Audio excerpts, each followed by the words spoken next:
Para nos ajudar com as dúvidas em relação ao condomínio, nós recebemos o advogado especialista em direito imobiliário e condominial, Fernando Augusto Zito. Ele é diretor jurídico da Assosíndicos. Obrigada pela presença aqui. Obrigado a vocês, à disposição. Começar então por esse assunto da reportagem, essa locação. De um lado, a preocupação com a segurança, a movimentação de pessoas estranhas, que pode mudar a todo momento. Por outro lado, quem defende, fica mais fácil alugar, pode reduzir a inadimplência do condomínio, dá para chegar a um equilíbrio? São vários fatores, né? Primeiro, a gente tem que ter em mente que é um assunto que veio para ficar, igual ao Uber, não tem como a gente ir contra isso. Então, tem um projeto no Senado que está tramitando para regulamentar as locações digitais dentro da lei do inquilinato, que é de 91. Então, veja, qual que é o grande ponto de dificuldade dos condomínios aceitarem isso daí? Uma locação normal de 30 meses, residencial, a gente sabe que é o inquilino, às vezes até cria ali um afeto de vizinho, tem os filhos que brincam com seus filhos, aí a gente sabe quem está morando, tem um cadastro.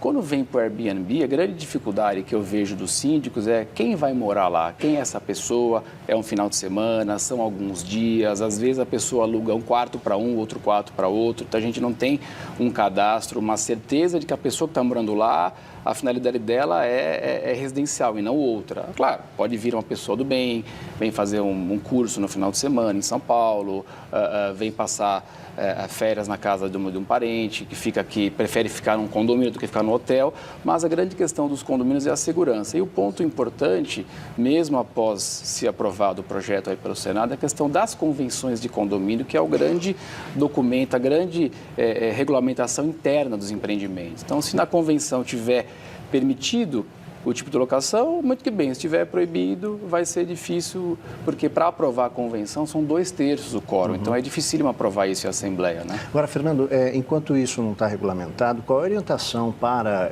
os condomínios? Isso, como você disse, já é uma situação que já está dada. Já está. Qual é a melhor forma de lidar, por exemplo, em relação a controle na portaria, como você colocou, que é uma das questões importantes de segurança? Então, o que o condomínio tem que fazer é exigir, mesmo para essas pessoas que vêm com esse formato de locação por aplicativo, qualquer outra pessoa, um cadastro na portaria.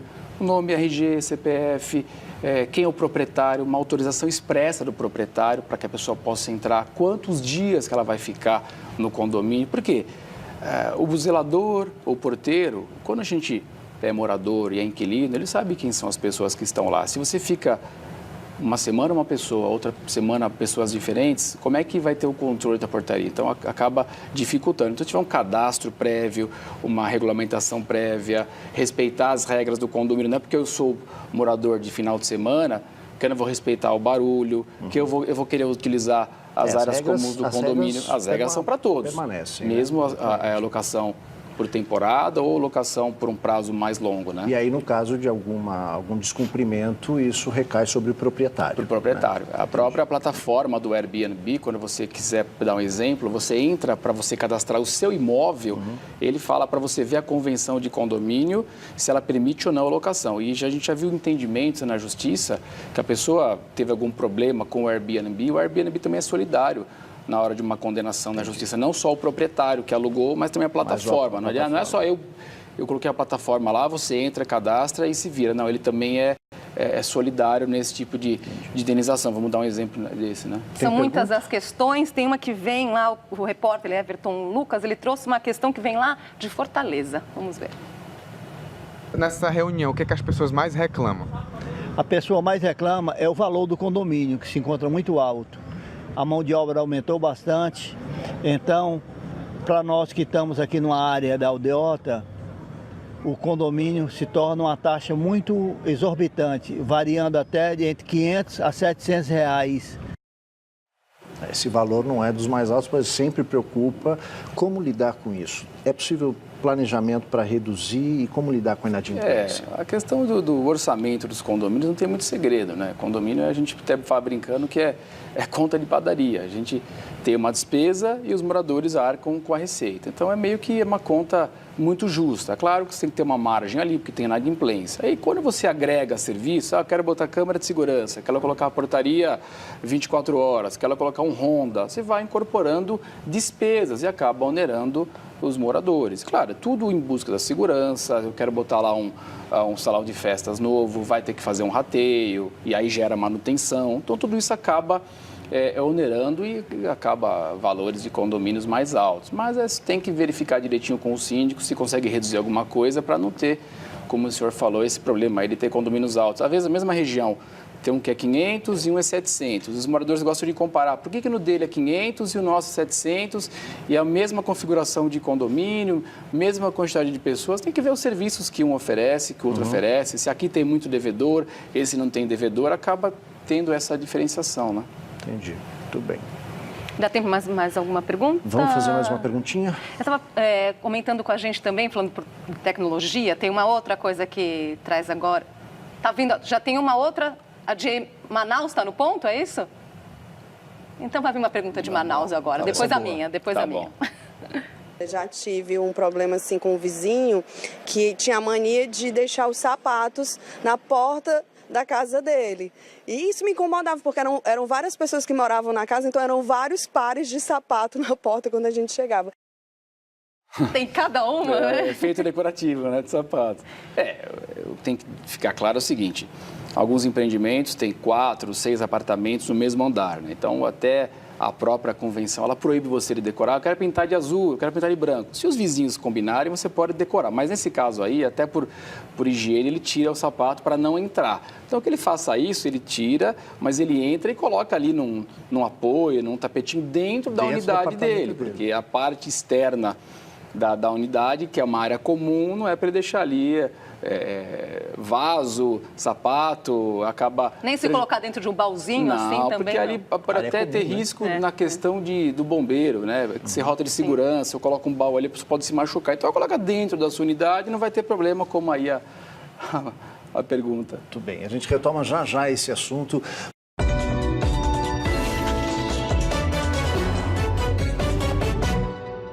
Estamos voltando agora a falar de condomínios. Morar nessa pequena comunidade tem vantagens e também incômodos, né? Exige um esforço de todo mundo.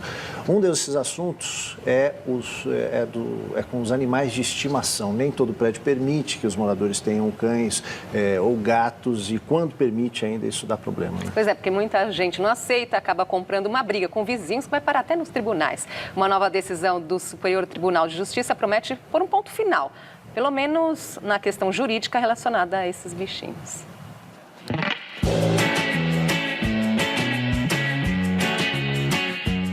Se tem focinho na vizinhança, a chance de desentendimento cresce.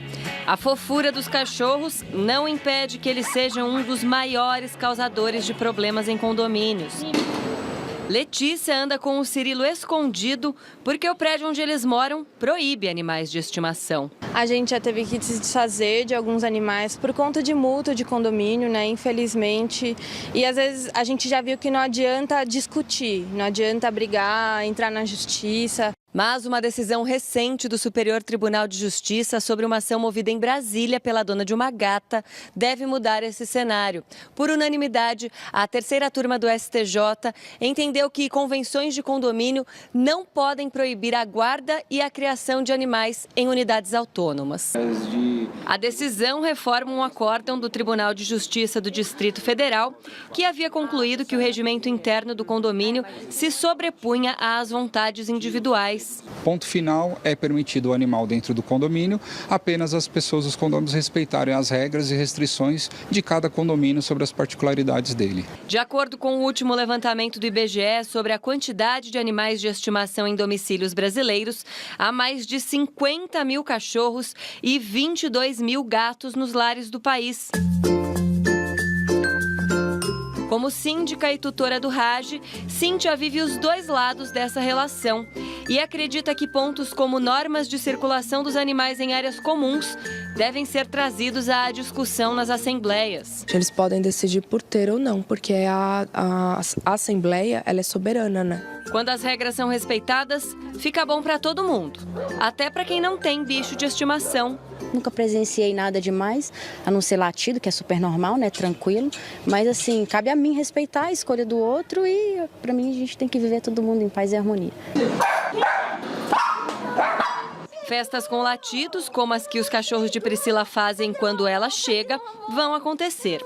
É uma demonstração do apego dos bichos aos donos e dos donos aos bichos, que tem deixado os condomínios cada vez mais receptivos aos pets, com áreas exclusivas para eles. Aliás, foi esse o principal motivo que fez Priscila se mudar para cá. A respeitar as regras e cumprir. E já tem o espaço deles, né? Então a gente vem pra cá, eles brincam e tá tudo certo. Bom, doutor Fernando, então, tá liberado? Ou tem algum entretanto, porém, tem a página 2? Sempre tem, né? Então tem que respeitar ali a segurança, a saúde, o sossego e a higiene. Então, se tiver esses 4 elementos aí, você não vai ter problema de ter um cãozinho no seu apartamento. Lembrando que hoje o animal de estimação, a justiça entende como um companheiro. Então, cada vez está mais difícil você proibir isso nos condomínios. Essa decisão em específico, ela tratou de forma genérica. Então, a convenção falava, não pode de animal de nenhuma espécie. Poxa, peraí, eu tenho um cachorrinho pequenininho que não faz barulho, não faz sujeira, por que eu não posso ter?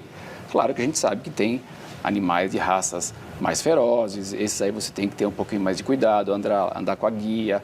Alguns condomínios, eles proíbem que você ande, igual a moça lá pegou no colo. Absurdo, poxa vida, é um companheiro dela. Às vezes tem pessoas que não podem ter filho e o animal serve ali para o companheiro da família, tudo mais. Então tem que ter esse entendimento. Agora, as convenções de condomínio, elas não podem genericamente proibir eu ter um animal de estimação.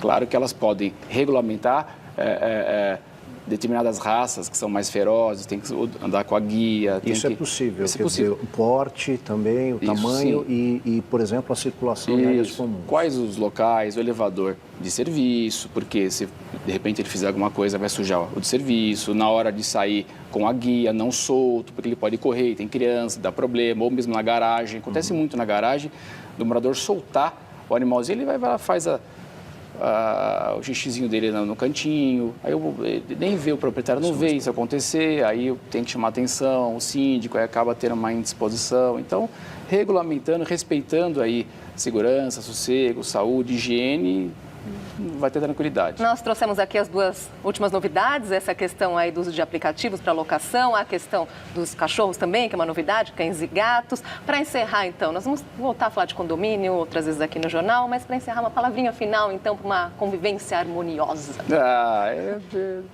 A gente trabalha com condomínio, já viu muitos problemas, né? Tem que ter um síndico que consiga aplicar, né, a regra. Moradores que constantemente são lembrados, olha, não pode fazer isso, pode fazer aquilo, senão acaba ficando uma coisa muito solta. Sempre relembrar com comunicados, em assembleia, sempre tornar o ambiente mais gostoso, servir um cafezinho, uma bolachinha, para que as pessoas sintam um ambiente confortável, porque hoje a assembleia é uma briga, um quer tomar poder, a gente compara muito com a política do nosso país, né? Então, se os condomínios conseguirem viver em harmonia, o ambiente que a gente vive fica mais saudável, mais leve, né? Você usou uma figura importante aí, inclusive para nós aqui no JC1, né? Uma atitude conciliadora, né? Ouvir os lados, dialogar, promover espaços de diálogo. Especialmente aquele que discorda da gente, né? Exatamente. É o lugar que você vive, Vamos né? retomar com sua família. Exatamente. Muito obrigado. Obrigado a você. Até uma próxima, doutor Fernando.